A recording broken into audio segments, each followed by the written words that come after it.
Bonjour.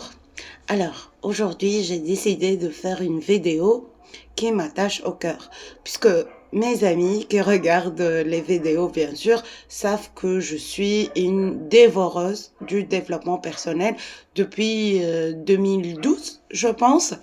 Et il y a au DELF B1, livre atelier, toute une leçon sur la procrastination. C'est quoi cette procrastination? Alors, j'ai décidé de faire quoi? De faire exactement une vidéo sur comment maîtriser une langue, peu n'importe la langue, pas uniquement le français, mais je parlerai spécialement du français puisque je suis enseignante en ligne de cette langue-là et tutrice qui accompagne des gens avant de réussir le TCF tout public ou bien le TCF Canada ou le DELF ou le DALF. Donc, maîtriser une langue en battant la procrastination. C'est quoi cette procrastination? Alors, vous décidez d'apprendre une langue, peu n'importe, l'anglais, le français, l'espagnol, le portugais. Vous êtes motivé, waouh, j'adore cette langue. Je suis là avec mes livres, avec mes stylos, mes cahiers et tout. Puis, qu'est-ce qui se passe? Le téléphone sonne, la vaisselle vous appelle, les rangements vous appellent, le ménage vous appelle, votre chat vous appelle, tout, soudain, 15 minutes d'études sur 24 heures deviennent 15 minutes à regarder des murs. Voilà. Quoi? Faire. Bonjour, la procrastination. Aujourd'hui, on va voir pourquoi apprendre une nouvelle langue est l'outil ultime pour votre développement personnel, surtout pour écraser cette mauvaise habitude qu'est la procrastination. Alors, qu'est-ce qu'on va faire?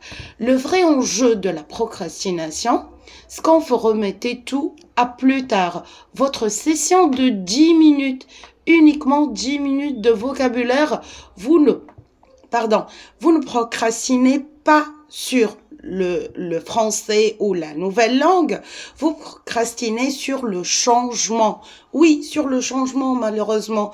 Vous procrastinez sur la construction d'une nouvelle identité, comme disait James Clear dans son livre Un rien peut tout changer, qui est Atomic Habits. Celle d'une personne disciplinée, d'une personne qui tient à ses engagements envers elle-même, d'une personne persévérante. Le développement personnel, c'est l'autodiscipline en action. Eh bien oui. Et surtout, apprendre une langue, c'est le terrain de jeu parfait pour ça. Pourquoi, d'après vous? Parce que les tâches sont microscopiques. On ne vous demande pas d'être bilingue, trilingue, polyglotte demain. Certainement pas. On vous demande d'apprendre 5 mots de vocabulaire par jour, une règle de grammaire par jour, une règle de conjugaison par jour. Et quelle est la stratégie? La stratégie pour combattre la procrastination, c'est la règle de 5 minutes. Comme je vous ai dit, un petit peu cette vidéo-là est inspirée du livre Un rien peut tout changer ou Atomic Habits de James Clear et c'est un best-seller. Vous pouvez jeter un coup d'œil et puisqu'on est à la fin de l'année 2025, afin de commencer une très belle année 2026, n'hésitez pas à le lire. Alors, la procrastination adore les tâches qui paraissent énormes. Notre cerveau, là, nous dit c'est trop dur, fais ça plus tard. Non, plus tard. On vient avec notre to-do list et ah non, ça va prendre beaucoup de temps. Qu'est-ce qu'on va dire pour contrer tout ça? On doit utiliser la règle de 5 minutes. C'est quoi cette règle-là? Dites-vous, je fais juste 5 minutes de français, c'est tout. N'importe qui pourra avoir 5 minutes sur 24 heures. Deuxième étape, ce sera de lancer. Ouvrez le cahier, lancez l'application que vous utilisez, Français Facile, qu'est-ce qu'on a? TV5 Monde, LangQ, je suppose, je ferai une vidéo sur cette application et sur ce site. Vraiment très intéressant si vous étudiez tout seul. Donc, émettez un minuteur, un chronomètre. Voilà, 5 minutes. Et c'est suffisant. 9 fois sur 10, une fois que vous êtes lancé, la résistance disparaît. Oui. Donc, le secret ici, c'est pas dans la motivation. La motivation ne nous aide pas à apprendre une langue, ne nous aide pas à créer une nouvelle habitude. La motivation, elle est très bien, mais juste un moment. C'est la discipline. C'est quoi cette discipline-là? Cette discipline, ce que vous mettez, vous dites 5 minutes, c'est très peu, je commence. Une fois que vous avez commencé, réellement, écoutez-moi, toute la résistance disparaît. Ces 5 minutes se transforment en 15, en 20, en 30.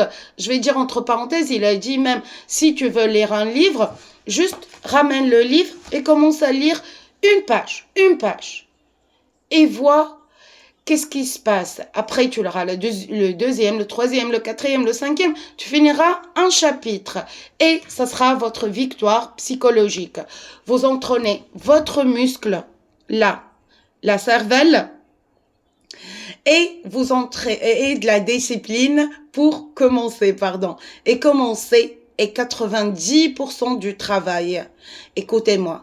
Et ça, cette capacité à commencer, c'est purement de développement personnel pour votre identité, pure et dure. C'est, vous changez des habitudes en vous-même. C'est pas uniquement en apprenant la langue, en faisant de sport, en faisant une diète, en arrêtant de faire une mauvaise habitude, par exemple aussi. Donc, la deuxième stratégie, ça sera l'ancrage de l'habitude. C'est quoi cet ancrage-là? Pour vraiment ancrer cette nouvelle habitude et tuer la procrastination dans l'œuf, vous devez lier votre étude, à une action et que vous faites déjà. C'est ce qu'on appelle l'ancrage. Donc, vous devez lier l'étude de français à une autre habitude que vous avez déjà. On va prendre un exemple. Après avoir bu mon café le matin, je fais ma leçon de français. Je vais répondre aux exercices de la veille. Après la vaisselle ou pendant que je fasse la vaisselle, je vais mettre mes écouteurs et écouter un podcast en français. Pendant la publicité de mon film préféré, je vais réviser moralement ou avec un cahier mes 10 nouveaux mots de français. L'étude de langue ne devient plus une corvée, que vous devez décider de faire. Elle devient la suite logique, comme ça, la suite logique d'une action. Quotidienne, bien évidemment. Vous enlevez la friction et ce système d'ancrage, vous pouvez l'appliquer à n'importe quel autre objectif de développement personnel ou de votre vie actuelle, sport, lecture, méditation, spiritualité, tout ce que vous faites. Alors, à la fin, si vous souhaitez devenir une personne plus disciplinée, plus engagée et persévérante, qui ne laisse pas la porte de travail bloquer son progrès, rappelez-vous, par exemple, vous avez un objectif à la fin, après une année et demie, 2 ans, obtenir le TCF et émigrer au Canada. Avoir le TCF et étudier à la Sorbonne, faculté de Sorbonne. Je ne sais pas si je me trompe, corrigez-moi en commentaire. Donc, ne cherchez pas un séminaire compliqué. Apprenez cette langue-là. Apprenez le français. Chaque mot mémorisé, chaque phrase prononcée est une victoire contre la procrastination. C'est la preuve quotidienne que vous êtes capable de vous engager et de tenir la distance. Alors, si la vidéo vous a plu, arrêtez votre procrastination, mettez un like, mettez un commentaire et abonnez-vous. Je suis aujourd'hui même le 6/12/2025 à 992 abonnés sur YouTube. Je veux atteindre les 1000 abonnés avant la fin de l'année. N'hésitez pas à m'aider avec votre grand cœur. Je vous souhaite une excellente maîtrise de tous vos objectifs. Au revoir, à la prochaine.